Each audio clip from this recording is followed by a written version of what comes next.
Hello friends, welcome to ஜென் சமையல்.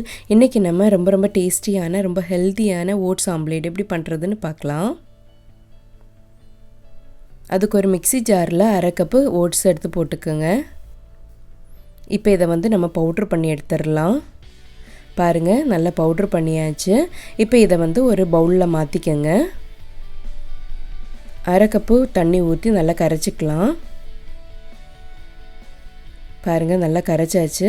இப்போ இதில் ஒரு வெங்காயத்தை சின்னதாக கட் பண்ணியிருக்கேன், அதை ஆட் பண்ணிக்கலாம். கொஞ்சம் தக்காளி ஆட் பண்ணிக்கோங்க. பச்சை மிளகாய் ஆட் பண்ணிக்கலாம், நீங்கள் காரத்துக்கு ஏற்ற மாதிரி ஆட் பண்ணிக்கோங்க. ஒரு கேரட்டை துருவி வச்சுருக்கேன், அதையும் இதில் ஆட் பண்ணிக்கலாம். கொஞ்சம் கருவேப்பிலை போட்டுக்கோங்க. இதுக்கு தேவையான உப்பு ஆட் பண்ணிக்கோங்க. இப்போ இது எல்லாத்தையும் நல்லா மிக்ஸ் பண்ணி விட்டுறலாம். எல்லாம் நல்லா மிக்ஸ் பண்ணியாச்சு. இப்போ 2 முட்டையோட வெள்ளைக்கருவை மட்டும் தனியாக எடுத்து இதில் போட்டுக்கலாம்.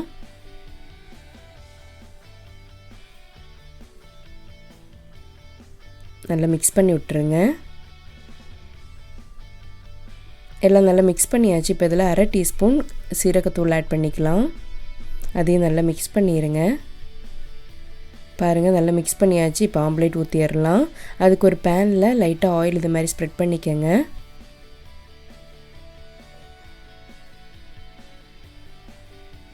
இது ரொம்ப பரத்தணும்னு கிடையாது, லைட்டாக இது மாதிரி பரத்தினா போதும். மேலே கொஞ்சம் தக்காளியும் கருவேப்பிலையும் போட்டிருக்கேன். இப்போ இதை மூடி வச்சு நம்ம வேக வச்சிடலாம். ஒரு சைடு வெந்துடுச்சு. இப்போ இதை திருப்பி போட்டுடலாம்.